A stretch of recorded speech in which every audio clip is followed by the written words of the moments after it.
Unahin ko muna yung mga words na narinig mo mula sa cast mo dito na gustong-gusto nyo na pumapasok sa trabaho. Ano reaction mo doon sa environment na create mo sa shoot?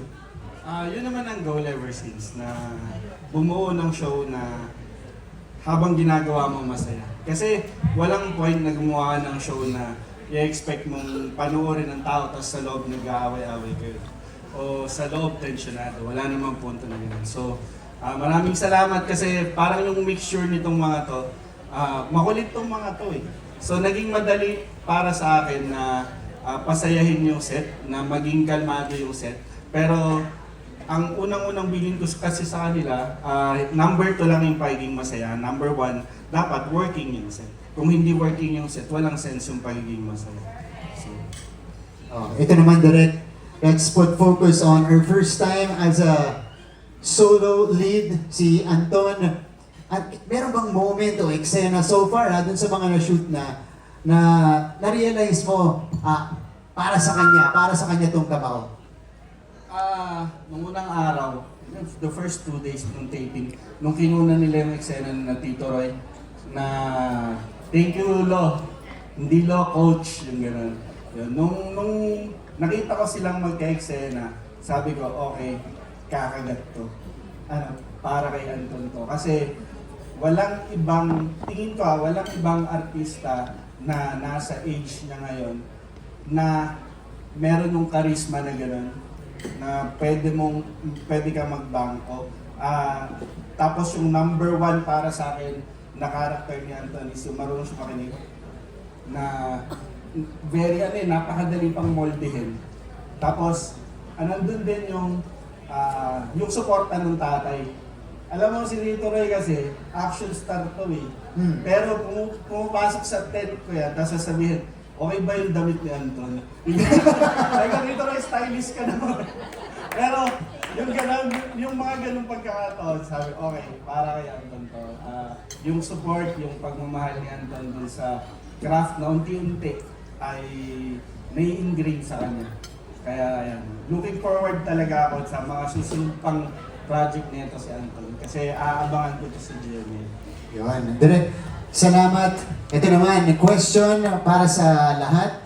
So, impusahan ko muna sa iyo direct. Base dun sa pagdidirect mo dito, ano yung main message nitong Kamao? Sorry, bago ko po sagutin, gusto ko lang i-acknowledge kasi bihirang natatawag. Number 1 yung creative team po. Ito po sila. Ma'am Cherry, Ma'am Helen, maraming salamat po sa pagbibigay ng Kamao. Yung production team sila Lenny, tsaka yung mga naka-robe ng pang boxing. Ito yung itin namin. Sir Dennis, yan. Tapos yung sa post, yung gumawa ng ABT. Ayan, sila Ate Karen, Sir Richard. Ayan, yung maliit, nakatayo na po yan. Ang Kamao ay hindi lang siya kwento ng tungkol sa boxing. Kwento siya kung paano lalaban yung isang taong nawalan. Yung isang taong akala niya hanggang doon lang siya. Pero sa tulong ng pamilya, sa tulong ng mga kaibigan, unti-unti, hihiramin ko yung nakaraan kong show, maaabot niya yung pangarap niya. So, kagaya, for real. For real. So, Merong hindi for real? Kagaya ng ibang sports movies, tuturuan ka ng Kamao na umasa, maniwala, at magmahal. Wow! Salamat direct. Ito naman sa mga karakter natin, starting with Yuen. Okay, Yuen, base dun sa karakter mo as Batang Makmak, ano sa tingin mo yung mensahe nitong Kamao?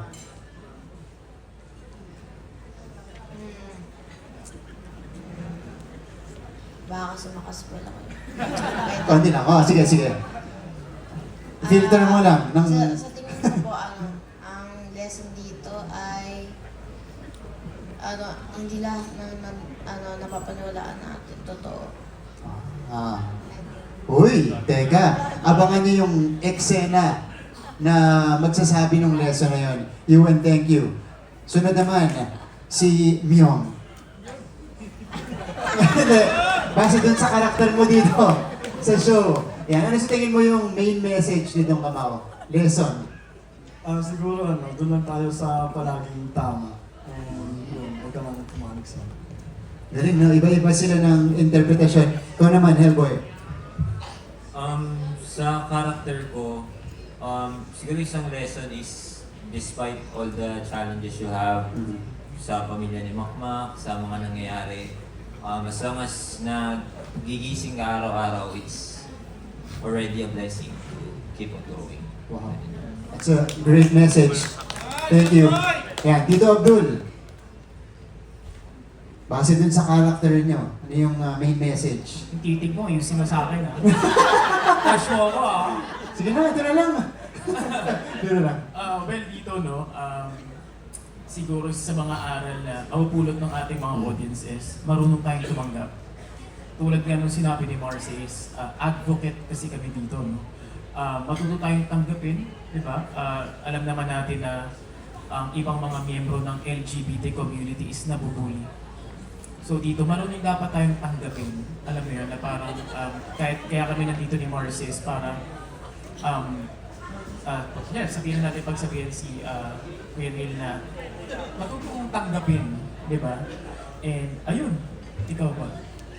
So yun, bali nabanggit ko naman na kanina na yun nga pagdating sa estado ng tao, kahit ano pa yan, kahit ano ka, matuto tayong tanggapin natin kung ano yung pagkatao. Equality. Yan. Gandang mensahe. Yes. Salamat po. Next, si Therese naman. Ang main takeaway para sa role namin ni Tomots lalo na is to always choose the friends that you will be with for the rest of your life. Kasi sila rin yung magpupush sa'yo para tuparin yung pangarap mo. Hindi ka hihilain pababa. Ganda rin nan. Thank you, Therese. Shanti. Okay, para sa akin naman po, feeling ko hindi lang naman siya specifically for my role. Pero, syempre in life, no matter how much we try to be positive and we hope for good things, sometimes reality hits us and that reality can be, I don't know, may experience tayong betrayal or pain. And doon natetest yung values natin as a person. And doon natetest din if we're gonna choose the harder right or the easier wrong. So, nasa atin na po yun kung ano yung decision natin and how it will affect the other people and ourselves then as a person. So, yun. It's a great message. Thank you, Shanti. Sir Matt. Ayun, si Toputs may realization. At mayroong Ano daw? message. Ano yan? Ano yan? Sabi ni Toputs, dapat kahit meron tayong magandang intensyon, huwag tayong pabugso-bugso sa mga ginagawa natin. Dahil hindi natin alam kung pabugso-bugso lang tayo makakapahamak pala tayo ng ibang tao.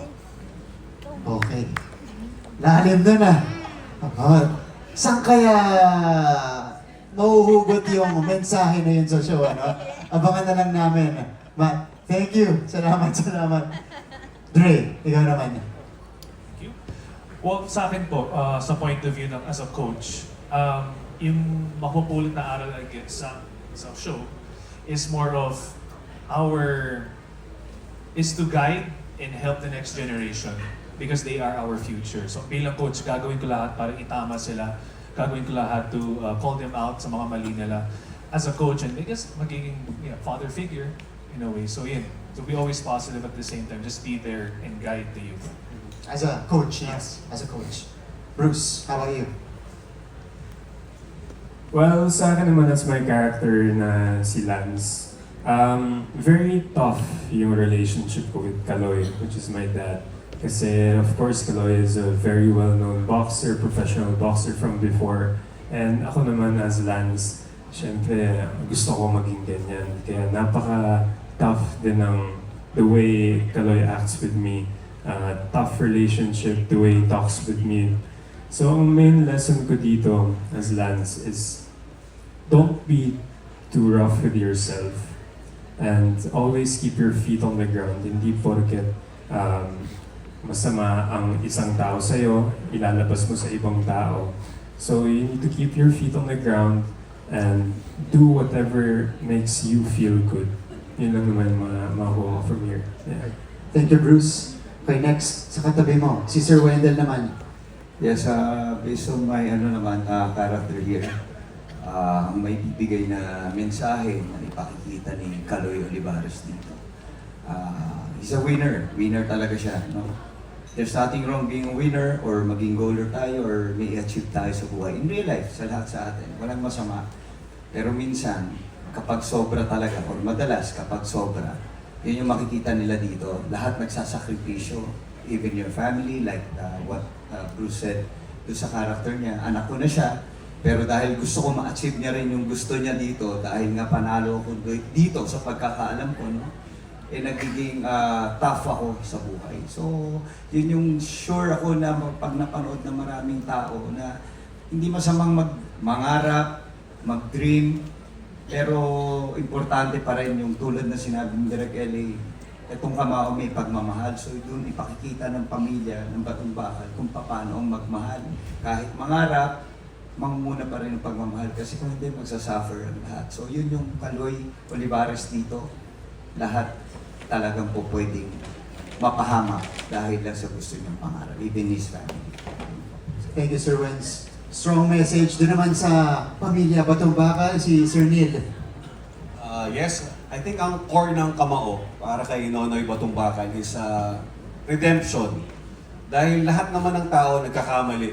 Pero hindi dahilan yon para mahusgahan na yung buong pagkatao mo. Dahil lagi habang buhay, may pag-asa tayong bumangon. So yun yung dapat sigurong abangan ng mga manonood, yung emosyonal na paglalakbay ng bawat karakter ng Kamao kung paano sila babangon sa lahat ng pagsubok ng buhay. Thank you, Sir Neil. Miss Katrina. Para sa akin po, hindi titigil ang buhay natin sa isang pagkakamali. So yun, babangon lang tayo. Yan, tama po. Oh, except pero ano yan, impactful lalong-lalo na sa show. Yes po. Thank you, Miss Katrina.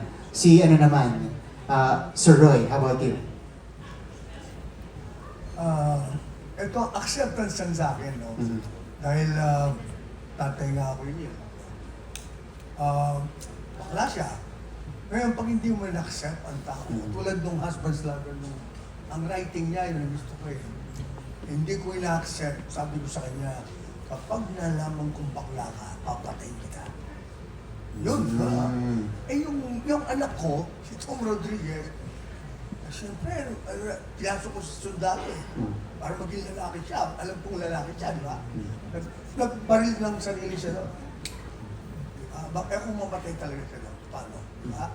Yun, acceptance. Mahirap. Kailangan tanggapin natin kung anong pinagkalunod ko.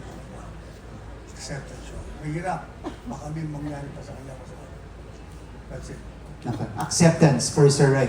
Thank you for Miss Ami this time. Okay. Siguro sa akin pangkalahatan na, tulad ng sinabi ng teaser kanina, di ba, boxing, laban. Ang buhay ay isang laban. May training ka dyan, ang hirap, madami kang hirap na pagdadaanan. Parang buhay, ang dami mong hirap na pagdadaanan. Para nun, matrain ka, pagdating ng laban, handa ka. Pwede ka ma-knock out, di ba? Pero, bangon ulit, training ulit, darating ang oras din, magiging champion ka. Yun yun. Huwag lang titigil. Kahit knockout, tayo pa rin. Laban. Tuloy-tuloy pa rin. Yes. Yan, matinding mensahe yan itong Kamao. At syempre, mula sa ating bida, Anton Vinson. Ito, si Makmak. Ikaw, bilang Makmak, ano pakiramdam mo yung main message, yung main gist nitong show? Para sa akin yung Kamao, nakaka-relate talaga si Makmak kung sino talaga ako, as Anton Vinson. Parang nakaka-relate talaga si Makmak sa totoong buhay dahil artista ako, pero ito naman si Makmak ay boksingero. May pangarap ako, nag-audition talaga ako sa lahat ng nangyayari sa buhay ko. Hindi ako tinanggap. Pero si Makmak, talagang hindi siya sumuko. Talagang determinado siyang gawin lahat ng mga, kahit hinuhusga na siya, bangon pa rin ang bangon. Ang daming na sinabi niyo na totoo, At ako po yun talagang hindi ako susuko para sa pamilya ko. At talagang sa GMA talaga, dito talaga ako lalaki. At si Makmak, lalaki siya sa ring. At ayun po talaga, marami kayong matututunan. Lola, nanay, lolo, hindi lang tungkol sa boxing, sabi ni Direk, tungkol sa pagmamahal sa isa't isa. May puso po to sa yung kamao na to. Kaya yun po, maraming salamat. Anton, thank you. Palakpakan po natin ang cast and director ng Kamao. It's a wrap for our Q&A.